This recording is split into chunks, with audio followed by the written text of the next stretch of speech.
special welcome to any visitors here. There'll be teas and coffees served after the morning service, so please stay around if you can, get to meet people. We have a Sunday school and a creche available, so if you've got children primary school age and below, those are available. They'll be happening after the third hymn. So our Pastor Adam is preaching for us this morning, so we're looking forward to hearing God's word shortly. After the first part of the service as well, we have communion. So if you're a Christian, if you're trusting in Jesus as your Saviour, then please take part in this. If you're not a Christian, please stay, but just watch. Important notice is that our sister Marion Yates has gone to glory last night, I believe. So we praise God for her life. I'd just like to read some verses to start from Isaiah 40, which says this. Who has measured the waters in the hollow of his hand and marked off the heavens with a span, enclosed the dust of the earth in a measure and weighed the mountains in scales and the hills in a balance? Who has measured the Spirit of the Lord, or what man shows him his counsel? Whom did he consult, and who made him understand? Who taught him the path of justice, and taught him knowledge, and showed him the way of understanding? So these verses, wonderful verses in Isaiah, inspired the first hymn that we're going to sing now, Behold Our God. And you'll see a lot of the thoughts of Isaiah captured in the word. So let's stand and sing this hymn together.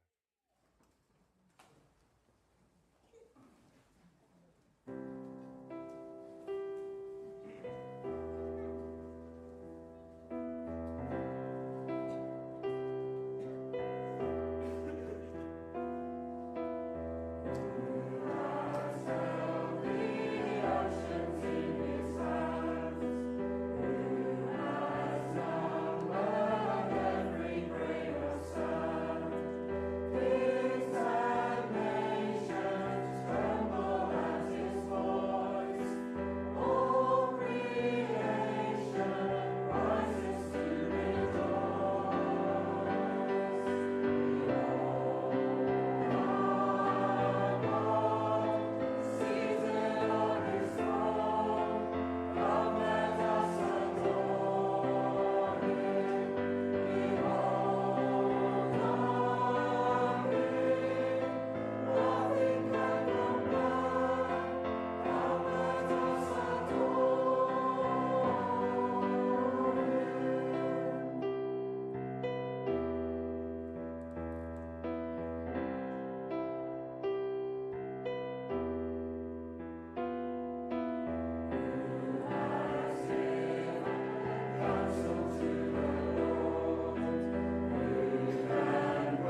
children now, and I'm going to start off with a word, okay, which I think is a really good word. I'm going to try and pin it up here.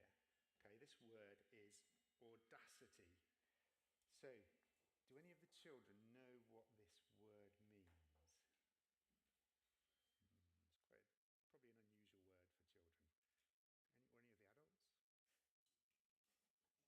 Okay, well, audacity, I'll tell you. It means, so if someone has audacity, it means they're quite daring, confident, but maybe also risky. Something risky about it, isn't there? Cheeky. Maybe if you've got audacity, it's something slightly rude or disrespectful about it, okay? So it's quite a bold thing, a daring thing, audacity, okay? Now, Jesus told a story about someone who had audacity. And the story went like this. A man had a visitor come to his house, and the person had travelled to see him, and the man didn't have any food to give his guest. So what does he do? He goes to another friend who lives nearby to borrow some food. So you might think, well, where's the audacity in that? That's quite a normal thing. Well, this visitor arrived after midnight. Okay, so it's already really late and probably a bit awkward then to go to someone's house and try and borrow some food. So imagine, children, tonight you're fast asleep in bed. You've got school in the morning. Maybe some of you have got exams. Sorry to mention that again. Suddenly, there's a loud knock at the door and waking everyone up in the house, and somebody wants to borrow something, okay? And they keep knocking, keep asking. So this is audacity. It's kind of daring, slightly risky, a bit cheeky perhaps. So why is Jesus telling this story? Well, really, in this story, Jesus is teaching us how to pray. At the end of the story, he says, ask and it will be given to you. Seek and you will find. Knock and it will be open to you. So God wants us to pray to him with audacity. Okay, it sounds strange. We can think, though, I can't ask for too much, or I can't bother God now, or perhaps maybe I'll just pray for one person to be helped. But God is saying to us, he wants us to pray with audacity, to ask maybe for big things, ask for many things, to have audacity in what we pray for. Because he wants us to come to him and to bother him. You can put it like that. He wants us to ask for big things. Okay, so on that note, we'll then come to God in prayer. Our Father in heaven, we thank you that we can pray to you. We thank you that you want us to come to you and to pray with audacity, to ask for big things. And Lord, as we think of all the people around and about this church, so many of them not knowing you, we do pray, Lord, that you would do great things in this location, in Southampton as a whole, and that many people yet would come to know you, Lord. We wouldn't just ask for one or two people here and there to be saved. We pray you would really pour out your Spirit, Lord, and do a great work in these days and save many people. We think of people in our families who aren't Christians, people we work with or go to school with, Lord. We just pray, Lord, you might have mercy and bring so many of them to know the Lord Jesus Christ. We pray that your name would be glorified in the locality, that your kingdom would be established in the hearts of many, many people, Lord. And we pray for our church here that it would perhaps be bursting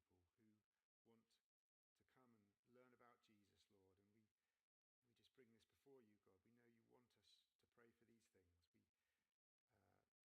And we just bring this before you, God. We know you want us to pray for these things. We pray as we think about that for your help with the church building. We think of how perhaps already we're becoming too big, Lord, for this building, or we need more room. We do pray for your help in that situation, Lord, that the church would either be ways that we could make more room, Lord. We pray there might be answers to prayers for the food bank and the needs there. Or perhaps, Lord, if it's your will that you'd provide us with a different building, a bigger building. We bring these things before you, Lord. We know you have a perfect plan, Lord. We pray as we bring these things before you that you would bless everything that's going on in the church and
Paul and Adam.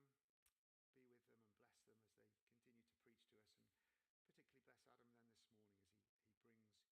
and bless them as they continue to preach to us, and particularly bless Adam then this morning as he brings your word to us. May we really hear your voice in our hearts, Lord, and again, may we be led to see more of our Saviour, the Lord Jesus Christ. And we pray this in his name. Amen. Okay, we're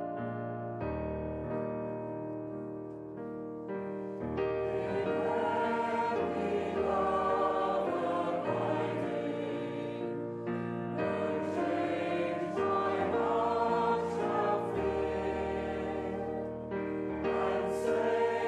to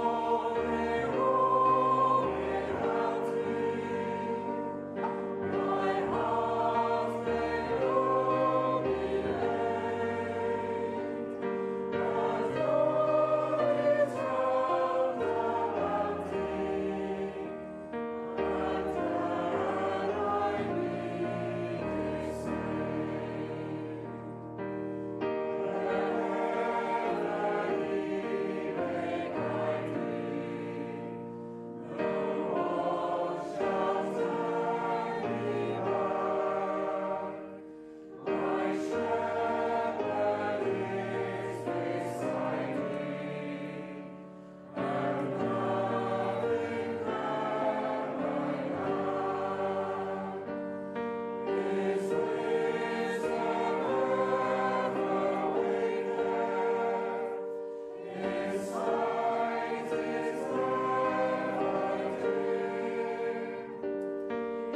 hymn now,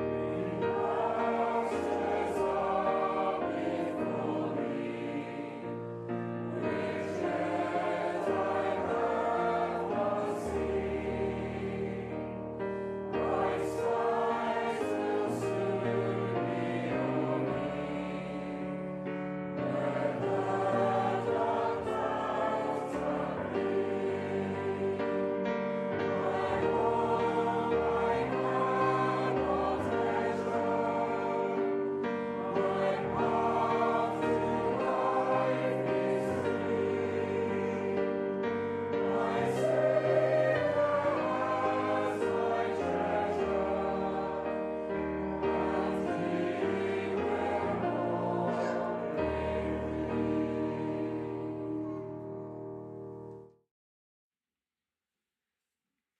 Abiding. Okay, so if you've got your Bibles with you, I'm going to do the reading that Adam is going to preach on, and it's from Matthew 22, verses 15 through to 46. Should hopefully be on the screen as well. Okay, so Matthew 22, verse 15. Then the Pharisees went and plotted how to entangle him in his words, and they sent their disciples to him, along with the Herodians, saying, "Teacher, we know that you are true and teach the way of God truthfully, and you do not care about anyone's opinion, for you are not swayed by appearances. Tell us then, what do you think? Is it lawful to pay taxes to Caesar or not?" But Jesus, aware of their malice, said, "Why put me to the test, you hypocrites? Show me the coin for the tax." And they brought him a denarius. And Jesus said to them, "Whose likeness and inscription is this?" They said, "Caesar's." Then he said to them, "Therefore render to Caesar the things that are Caesar's, and to God the things that are God's." When they heard it, they marveled, and they left him and went away. The same day, Sadducees came to him, who say there is no resurrection. And they asked him a question, saying, "Teacher, Moses said, if a man dies having no children, his brother must carry the widow and raise up offspring for his brother. Now there were 7 brothers among us. The first married and died, and having no offspring left his wife to his brother. So too the second and third, down to the 7th. After them all the woman died. In the resurrection, therefore, of the 7, whose wife will she be? For they all had her." But Jesus answered them, "You are wrong, because you know neither the Scriptures nor the power of God. For in the resurrection they will neither marry nor are given in marriage, but are like angels in heaven. And as for the resurrection of the dead, have you not read what was said to you by God? I am the God of Abraham, and the God of Isaac, and the God of Jacob. He is not the God of the dead, but of the living." And when the crowd heard it, they were astonished at his teaching.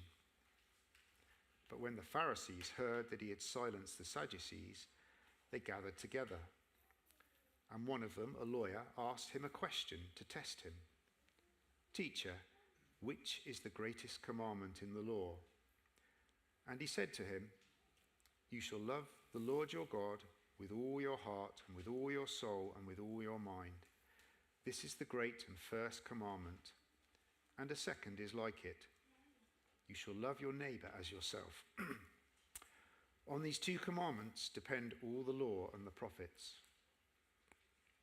Now, while the Pharisees were gathered together, Jesus asked them a question, saying, "What do you think about the Christ? Whose son is he?" They said to him, "The son of David." He said to them, "How is it then that David in the Spirit calls him Lord, saying, 'The Lord said to my Lord, sit at my right hand until I put your enemies under your feet'? If then David calls him Lord, how is he his son?" And no one was able to answer him a word, nor from that day did anyone dare ask him any more questions. Well, so reads God's word, and we're looking forward to Adam preaching to us after this. But we'll now sing our 3rd hymn. After this, the children can go out to Creation Sunday School, and the 3rd hymn is "Christ Will Be My Hideaway."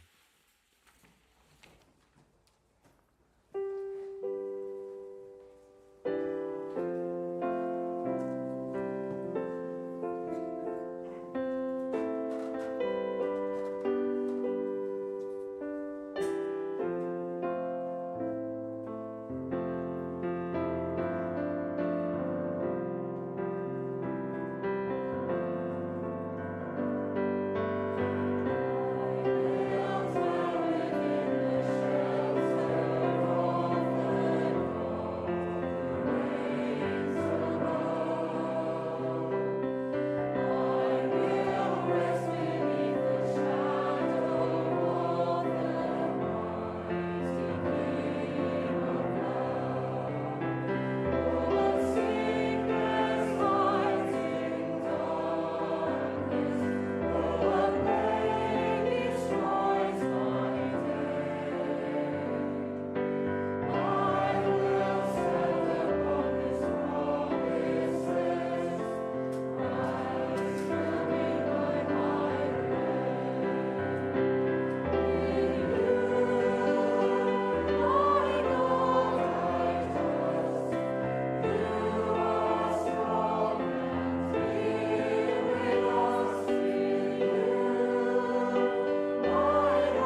Particular welcome to Charlie Catherine as well.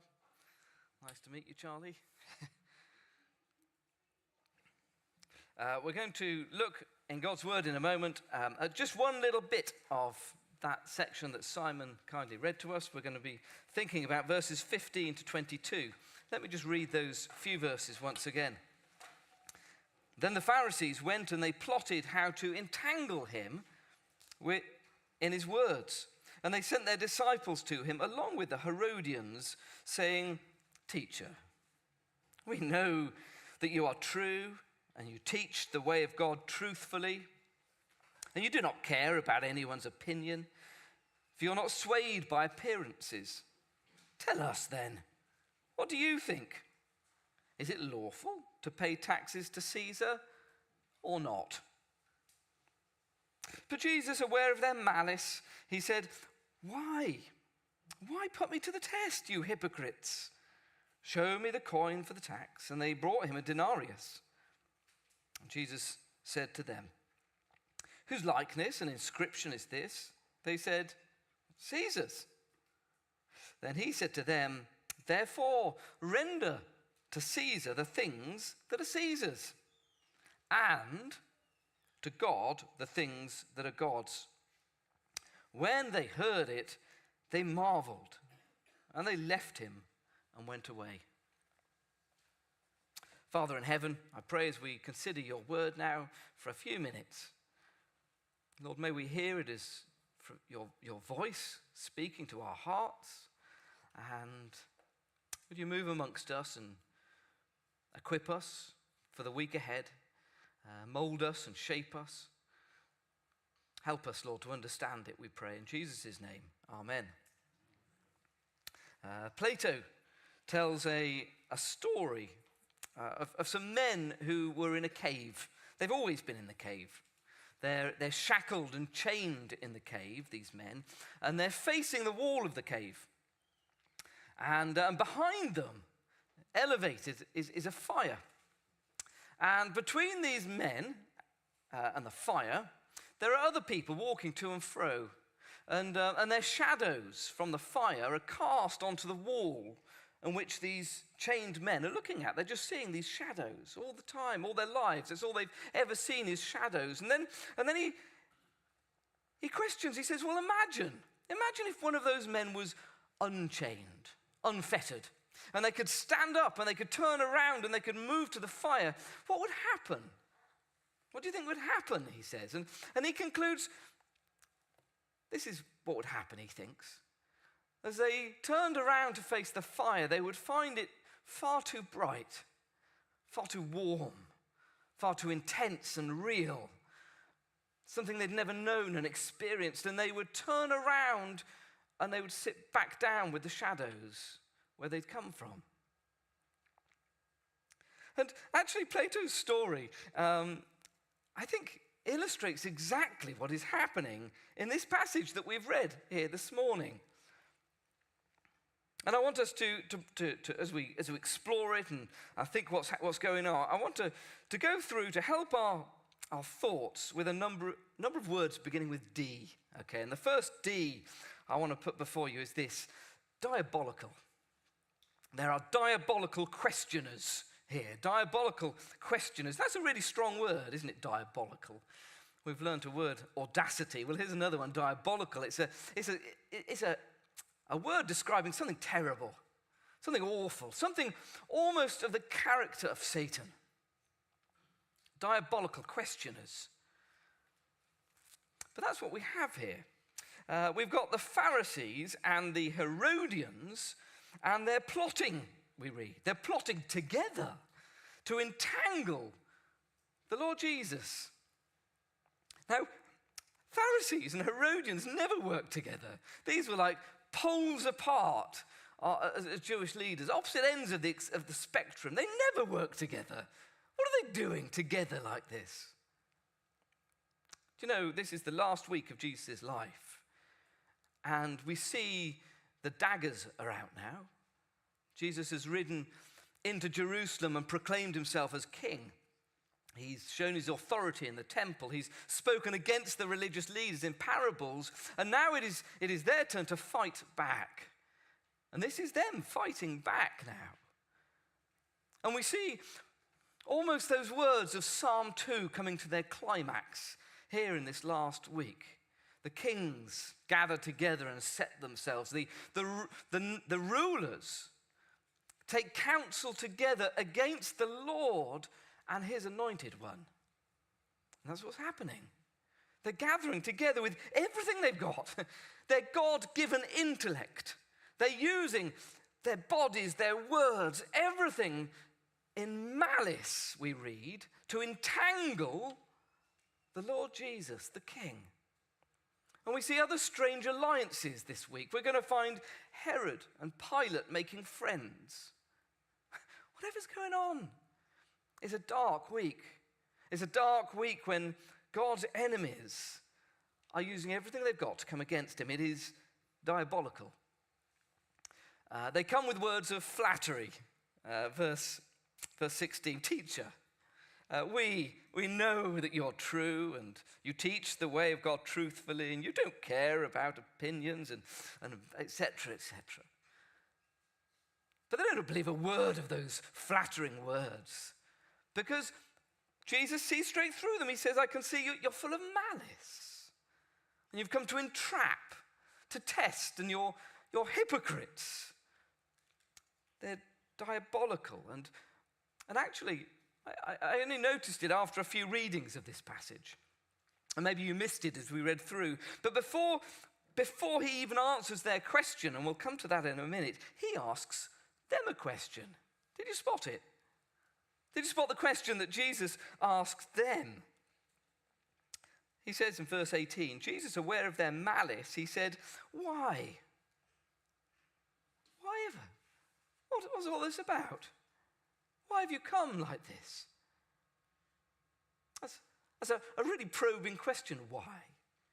It goes through their religious clothes and it goes to the heart of the matter, to the heart of these people. And he says, why are you doing this? Here I am.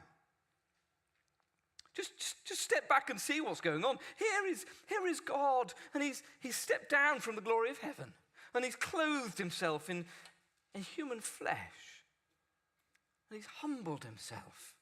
And here he is, and he's ridden into Jerusalem because he's going to do battle with our enemies. He's going to crush Satan's head. He's going to take our sin upon him. He's going to defeat death for us.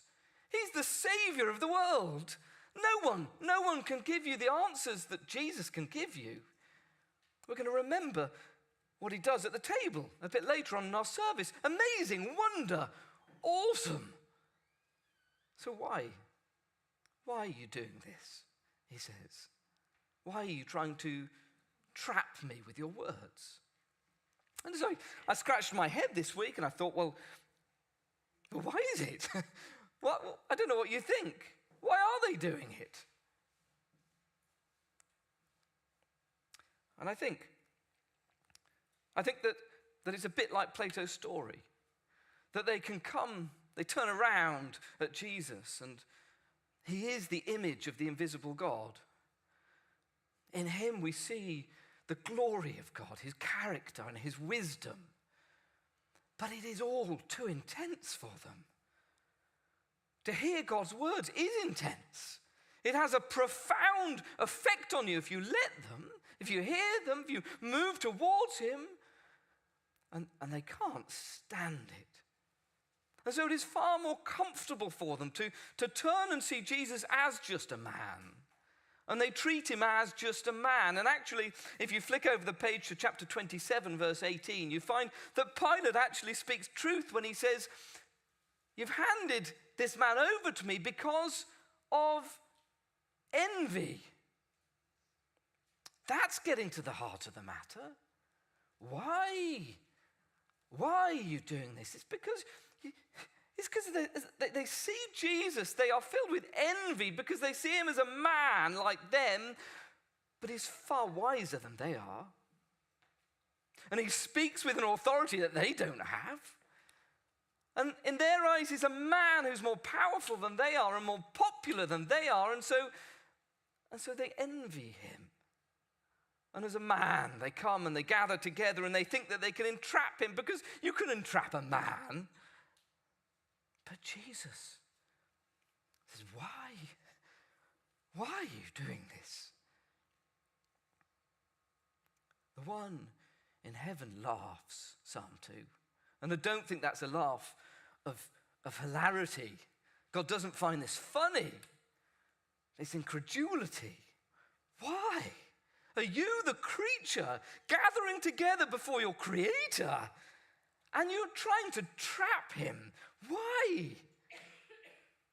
And they are filled with envy and malice. Diabolical, I think you'd agree with me now. Diabolical questioners as they come before Jesus. But I'm going to give you another D now. They bring a difficult question. These diabolical questioners, they bring a difficult question, and it really is a difficult question, actually. They've thought about it long and hard, and it's a good one. They think they've got him with this one. It's a difficult question, and it concerns the poll tax. What do you think, Jesus? We'd like to know your opinion. We'd like to know and grow from you. We'd like to learn from you. They don't really, but here's the trap.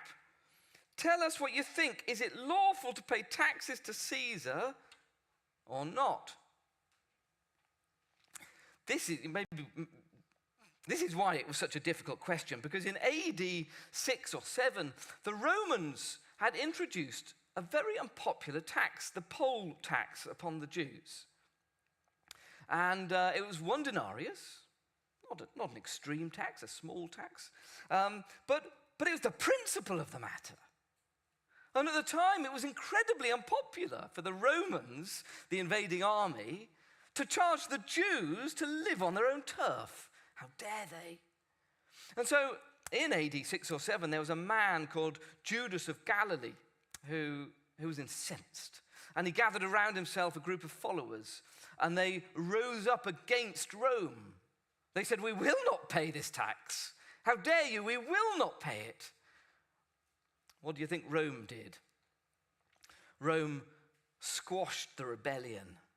And we read that they took all of these rebels, Judas and all of the rebels, and they crucified every one of them. Littering the countryside was crosses of the dying rebels. And the message from Rome was strong and clear. They were saying it's a small tax to pay. But if you don't pay this small tax, you will pay a larger price. And so there was nothing more to be said of the matter. And the matter went bubbling under the surface for years. A tax they hated, but they dared not raise their head and talk about it until now. Jesus, what do you think about this tax? Should we pay the tax or shouldn't we? It was the perfect trap. You see, in their mind, Jesus is just a man, and he's very popular, and they were envious. And so, supposing Jesus said, yes, pay the tax, he's going to lose all of his supporters. Because they saw him as some kind of Messiah figure who would lead them against Rome. They wouldn't want a Messiah in cahoots with Rome, no. If he says, pay the tax, he's going to lose his support. Supposing he says, no, don't pay the tax, well, it's not going to fare so well for Jesus. It didn't do for Judas of Galilee, and it won't do for Jesus. So what would he say? It's a perfect trap, don't you think? It is a truly difficult question. These diabolical questioners bring a difficult question. And Jesus sees straight through them. Malice, entrapment, and hypocrisy, Jesus sees. And so I'm going to give you another D. Jesus, the great teacher, brings a discerning answer. I'm sure you've had the experience where somebody's asked you a difficult question, and you stand there and you Ah, yes. And maybe if you've got a pair of glasses, you kind of take them off and clean them. I'm sure that buys you a bit of time, doesn't it? My teachers at school used to do that, and it gives you a few minutes to think, and you can put them back on whilst you're thinking long and hard, and you're not quite sure, and you give a half-baked answer, and then later on, you think, if only I'd have said this, or if only I'd have said that, but you didn't think it at the time. That's how it is with men and women. But it's not how it is with Jesus. Jesus is so wise. And he just straight like that, he speaks the answer, an answer that confounds them. They marvel, we read. Later on, the crowds are astonished at his speaking. Later on, by the end of the chapter, as Simon read it to us, verse 46, no one dared ask him another question, because he speaks with such wisdom and authority. And so he brings the most discerning answer.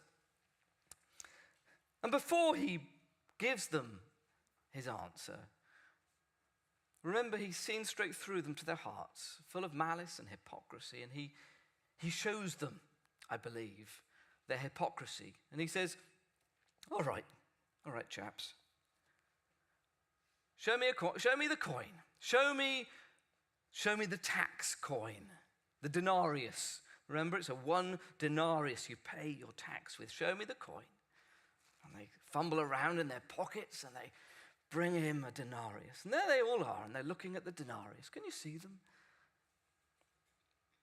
What's on the denarius, Jesus says?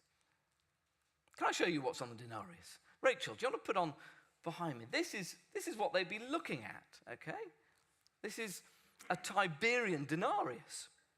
And on one side of the coin, you've got the head of Tiberius, Caesar Augustus Tiberius.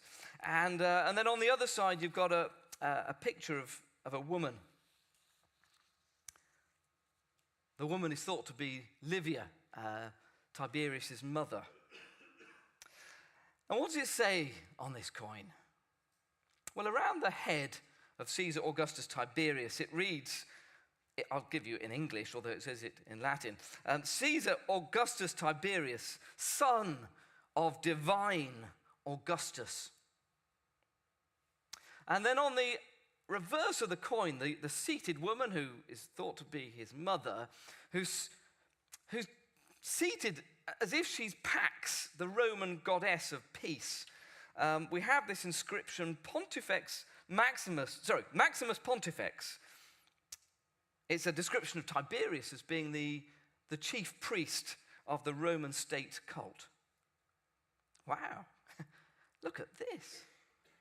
On the head of the coin, the claim of divinity, and on the back, the high priest of the Roman state cult. And you're carrying this image in your pockets, guys. And you're bringing it into the temple. We think this is happening in the temple. You've got this in your pockets, in the temple. I think already these self-righteous bigots, their faces are going a little bit red, do you not think? The ground beneath them is starting to shift as they're squirming a little bit. Should they have this in their pockets? This blasphemous material that they're carrying around? And then Jesus, in his great wisdom, thank you, Rachel, you can turn that off, just in case we're all starting to learn Latin and get distracted. Jesus then speaks his discerning answer. He says, show me the coin. And they brought him a denarius. And Jesus said to them, whose likeness and inscription is this? And they said, well, it's Caesar's. It's Caesar's. Right, therefore, okay, you've kind of answered your own question, Jesus says. Therefore, render to Caesar the things that are Caesar's. I don't know whether you followed his logic yet. William Lane writes this. He says, the portrait and the legend demonstrated the right of the sovereign who coined the money to demand tribute from the provincials, in keeping with common understanding that the emperor owned the coin which bore his image. Whose image is on the coin? Caesar, they said. Right. Whose coin is it? Caesar's. It's Caesar's coin. It's Caesar's coin. Therefore, Jesus says, pay back to Caesar what belongs to Caesar. He uses a different word than the word that they've used in their question. He doesn't say pay him or give him. He says pay back to him what you owe him. These men lived in Caesar's world. They were wearing religious clothes, but they were carrying in their pocket Caesar's money. And they enjoyed Caesar's aqueducts. And they enjoyed Caesar's roads. And they enjoyed Caesar's grain. And they enjoyed so much that within Caesar's world. And so Jesus says, right, well, you're clearly living in his world. You're carrying his coinage. You're carrying his head. Then it's a matter of honesty that you just simply need to pay him back what you owe him. It's honesty that you pay your taxes. So render to Caesar the things that belong to Caesar. Now, it's an interesting answer, and I'm glad it's community groups on Tuesday, because maybe you can explore this a little bit. What are the things that belong to Caesar? Certainly includes taxes. If Caesar has provided all this to you, then it's a matter of honesty that you pay your taxes, but I think it goes beyond taxes. Jesus says, render to Caesar the things that belong to Caesar. What do we owe to those around us? How should we live in the societies where we live? Well, I think the Apostle Paul helps us a little bit. He takes things a little bit further in Romans chapter 13. And he says in verse 7, pay to all what is owed to them. Taxes, to whom taxes are owed. Revenue, to whom revenue is owed. Respect, to whom respect is owed. Honor, to whom honor is owed.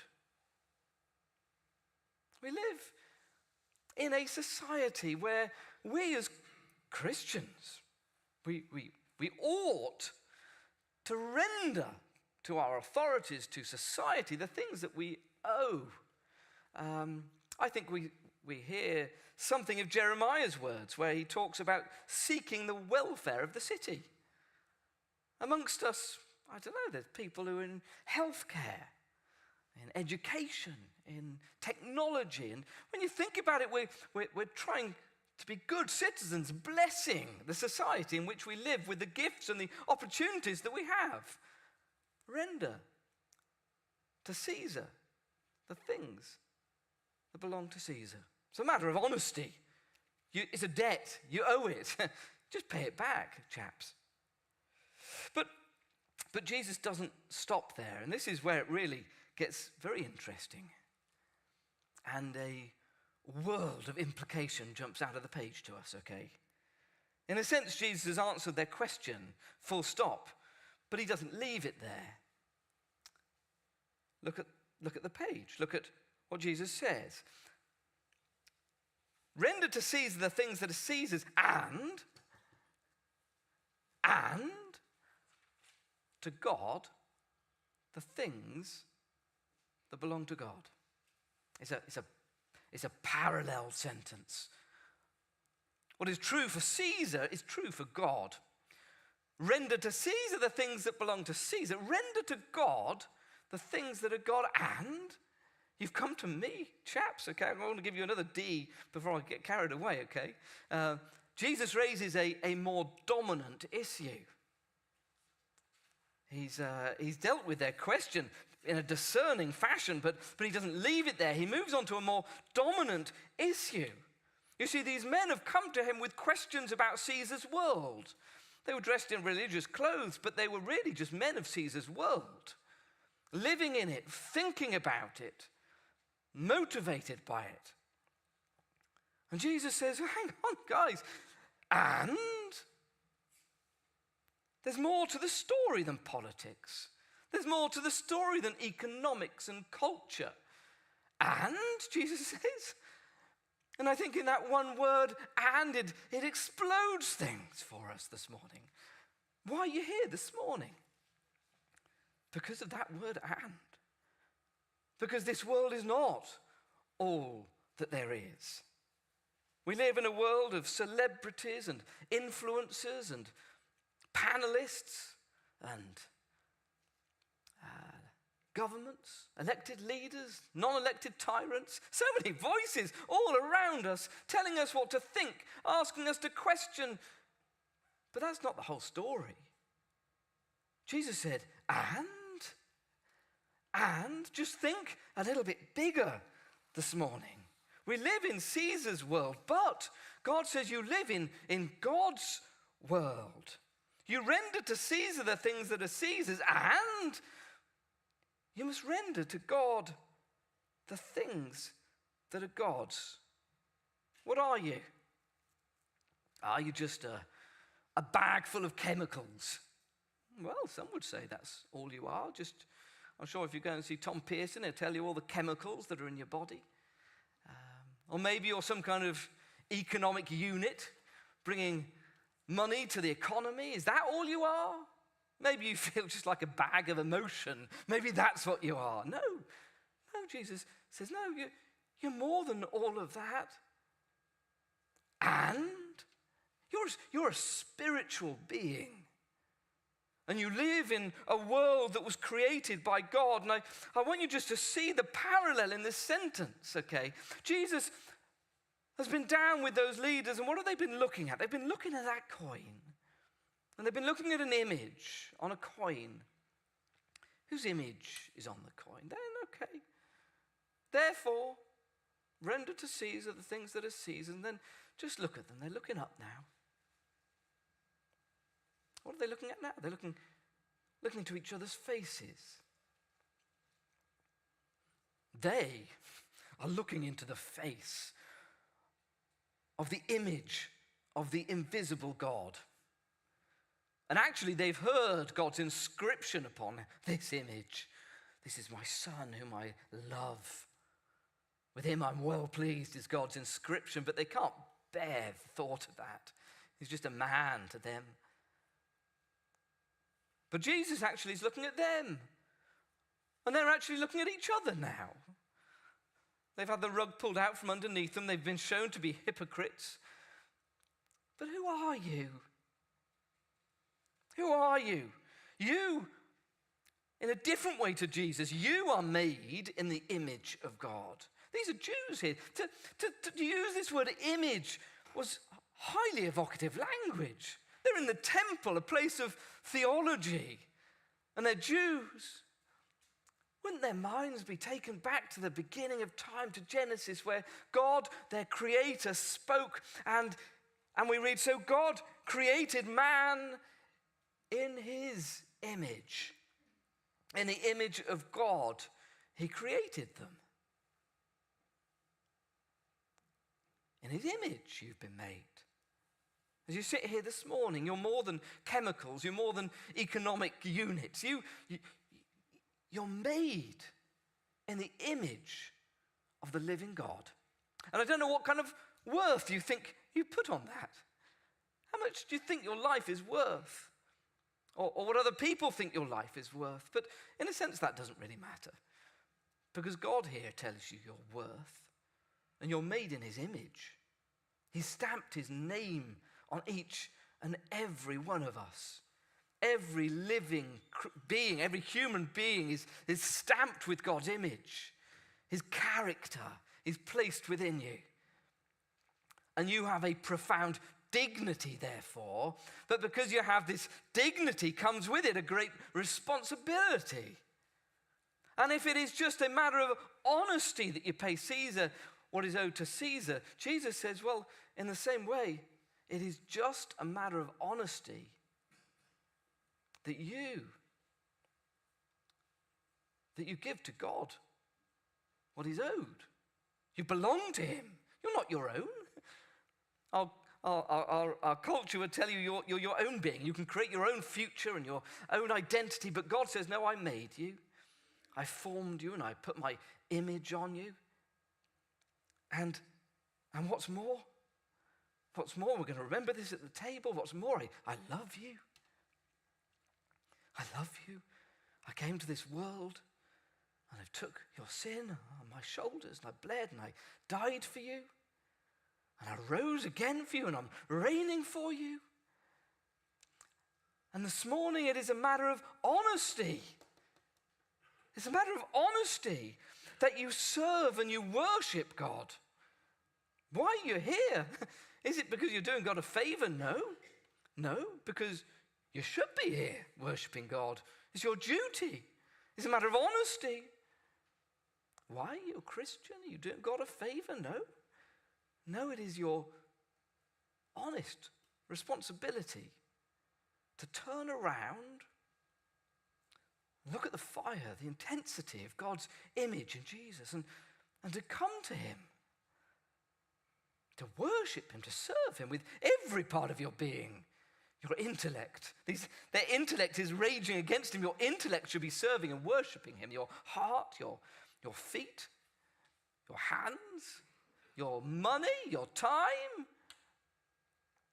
I think it was something of this thought is a matter of honesty to serve and worship God.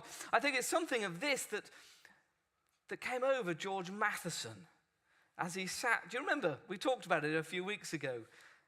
It was the occasion of his sister's wedding, and he was all alone. And he sat and he wrote that wonderful hymn, "O love that will not let me go." A moment of mixed emotion for him. Love, happiness for his sister, but loss, because she was his carer, and memories of loss of the past. And he wrote, "O love that will not let me go.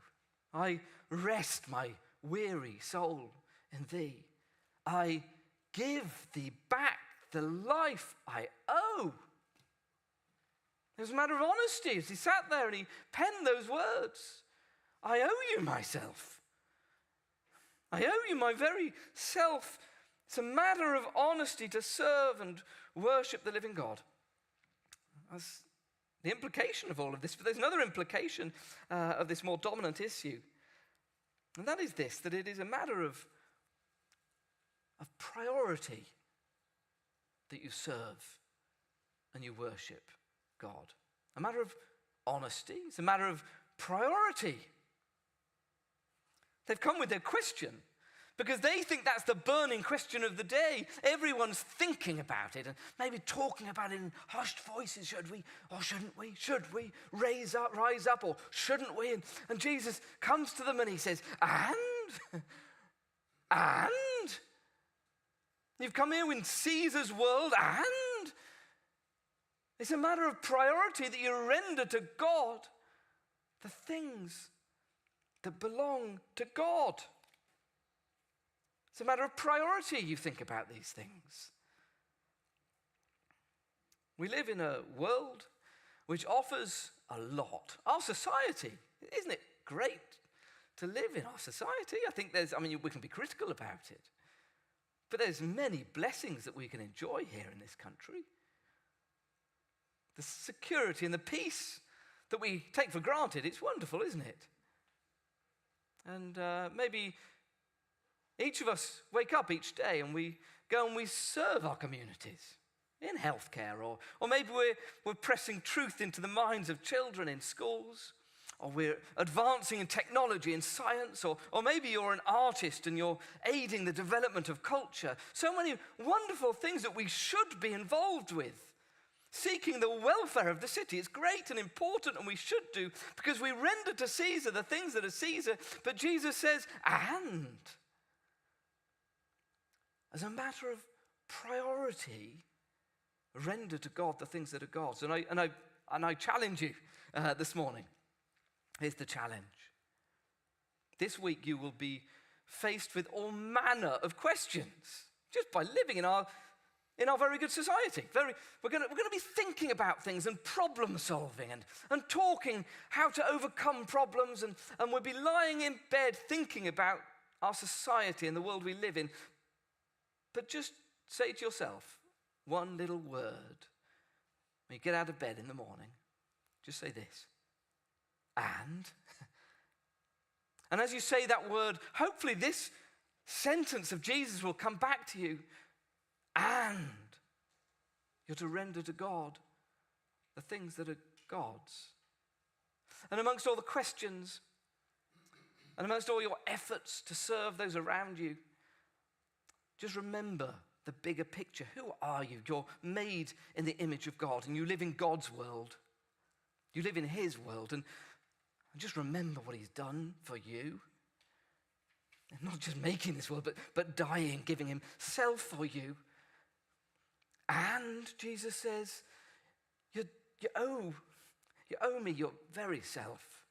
And God is not a tyrant. He's not saying that because he wants to crush you, because he wants to bless you and to bring you, as you turn around, to that fire that is intense and burning, but it's very good.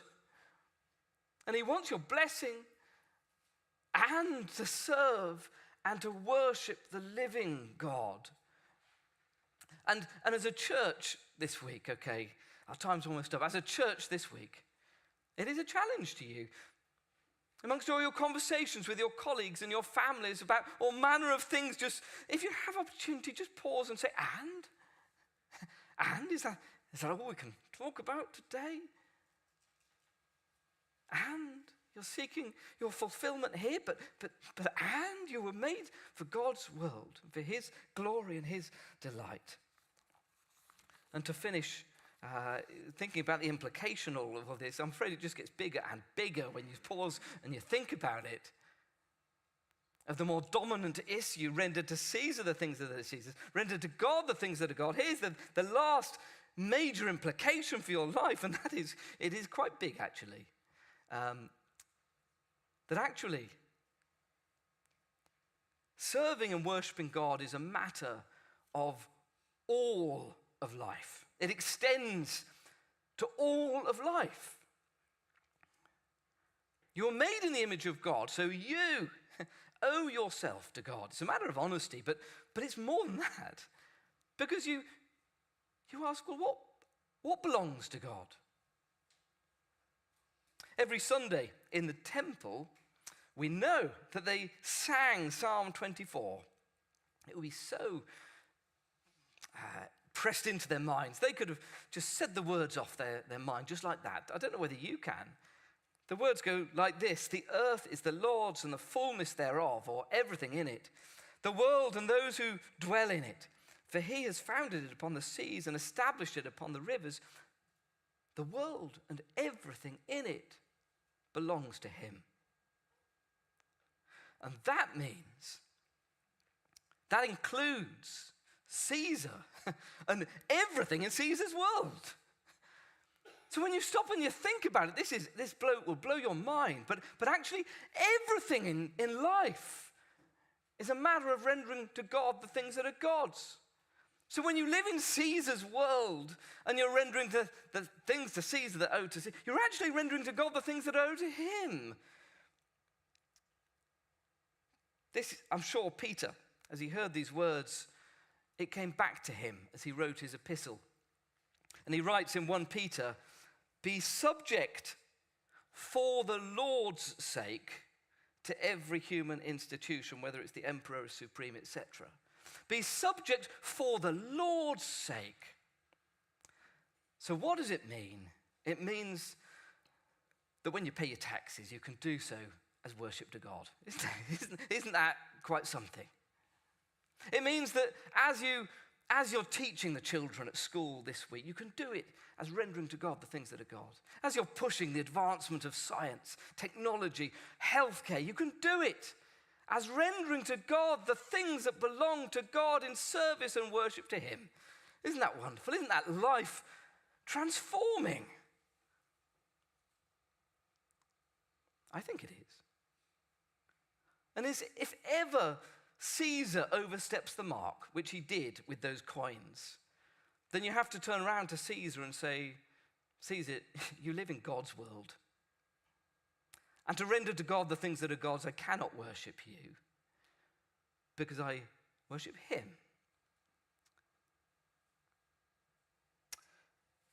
And as we close, when they heard it, they marveled. They left him and they went away. They are some of the saddest words you could read. They've turned around and they've looked at the fire and they turned back to the shadows.